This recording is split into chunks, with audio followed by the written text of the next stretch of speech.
जिन ढूंढा इस कविता का हम दूसरा भाग देख रहे हैं, दूसरा वीडियो देख रहे हैं और दूसरा दोहा देख रहे हैं। दूसरे दोहे में शिष्य को ऐसा चाहिए गुरु को सब कुछ दे, गुरु को ऐसा चाहिए शिष्य से कुछ नहीं ले। शब्द संसार शिष्य यानी शिष्य, दे यानी देना, ले यानी लेना। संत कबीरदास जी कहते हैं कि गुरु शिष्य का आपसी रिश्ता पवित्र होना चाहिए, एकदम शुचि होना चाहिए। इसलिए शिष्य ऐसा होना चाहिए कि वो गुरु के लिए अपना सर्वस्व अर्पण कर सके। गुरु के लिए शिष्य ने अपना सब कुछ अर्पण कर देना चाहिए, दे देना चाहिए। गुरु भी ऐसे स्वभाव वाले होने चाहिए कि वो अपने शिष्य से कुछ भी नहीं लेना चाहिए। यहाँ संत कबीर ने कहा है कि जैसा शिष्य हो वैसे गुरु को भी होना चाहिए। जिस प्रकार गुरु का स्वभाव है उसी प्रकार से शिष्य का भी स्वभाव होना चाहिए। यहाँ पर चित्र में देख लीजिए, ये गुरु और यह है शिष्य, इनके संबंध कैसे रहते हैं? मजबूत है, अच्छे है, सुमधुर है। इसके बाद में हम दूसरा दोहा देखेंगे, तीसरा दोहा देखेंगे। हमारे दो दोहे हो गए, तीसरा दोहा देख रहे हैं। कबीरा संगत साधु की जयो गंदी की बास, जो कुछ गंदी दे नहीं तो भी बास सुबास। शब्द संसार गंदी यानी इत्र विक्रेता, इत्र बेचने वाला, सुबास यानी सुगंध। अब इन दोहे के माध्यम से कबीर क्या कहते हैं? संत कबीरदास जी कहते हैं कि साधु और सज्जन व्यक्ति की संगति ऐसी है जैसे कि इत्र बेचने वाला हरदम अपने साथ इत्र और सुगंधित पदार्थ रखता है। दो व्यक्ति, कौन से? साधु और सज्जन व्यक्ति, इत्र वाला और साधु सज्जन, ये दोनों व्यक्ति के बीच में क्या है? यहाँ पर सुगंधित पदार्थ रखता है, उनके बारे में बताया है।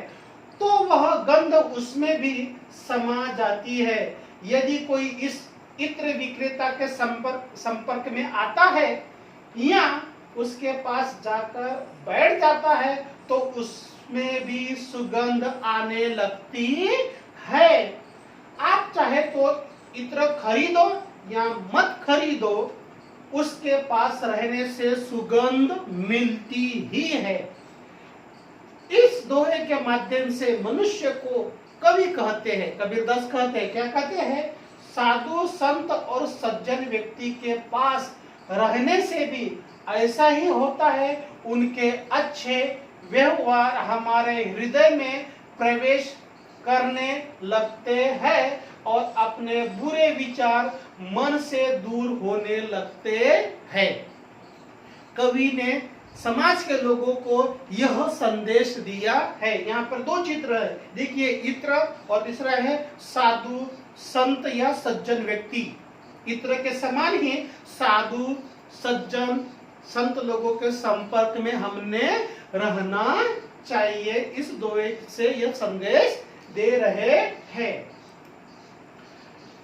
चौथा दोहा है हमारा, दुर्बल को न सताइए जाके मोटी हाय, बिना जीव की श्वास से लोहो भस्म हवे जाए। शब्द संसार दुर्बल यानी कमजोर, हाय यानी किसी की दी जाने वाली बद्दुआ, श्वास यानी श्वास, लोह यानी लोहा, भस्म हवे यानी भस्म होना। यह दोहे के कठिन शब्दार्थ है। अब संत कबीरदास जी क्या कहते हैं? क्या कहते हैं?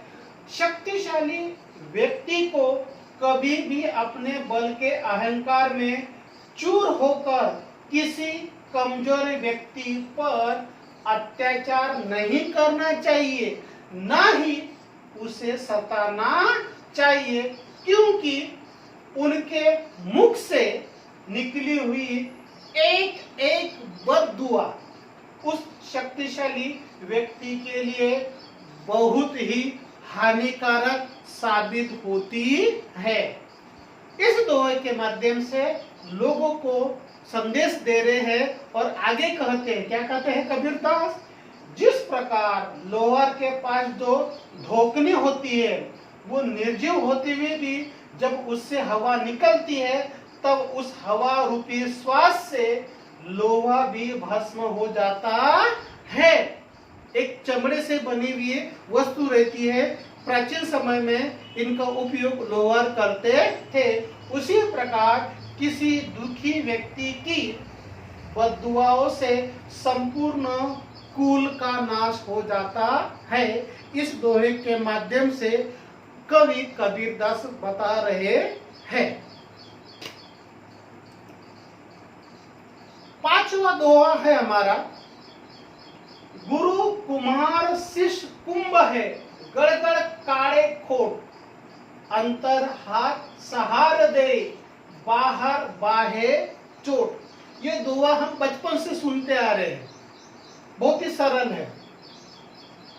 शब्द संसार, कुंभ यानी मिट्टी से निर्मित घड़ा, ये देखिए घड़ा मिट्टी से बना हुआ घड़ा है।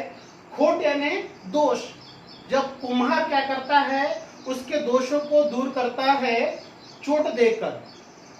अब इस दोहे में संत कबीर कहते हैं, क्या कहते हैं, गुरु को कुम्हार की और शिष्य को कच्चे घड़े की संज्ञा दी है।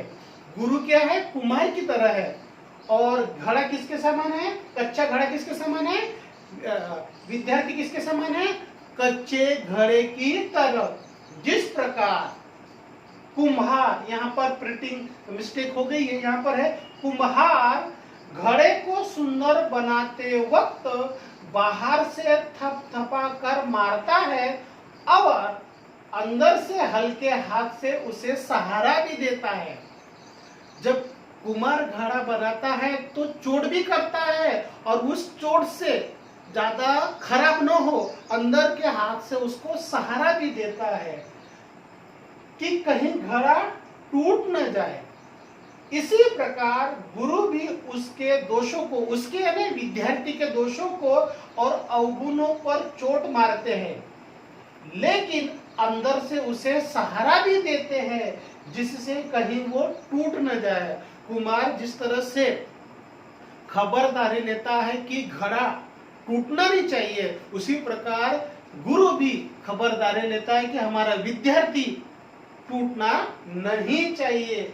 गुरु ही शिष्य के चरित्र का निर्माण करता है, गुरु ही चरित्र का निर्माण करता है शिष्य के।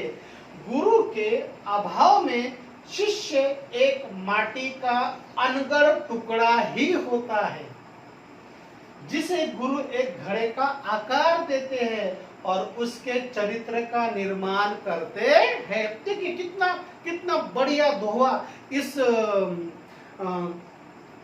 दोहे के माध्यम से समाज को लेकर अपना कवि ने क्या किया है, संदेश दिया है कि इस प्रकार से हमारे गुरु हमारे विद्यार्थी के बारे में सोचते हैं।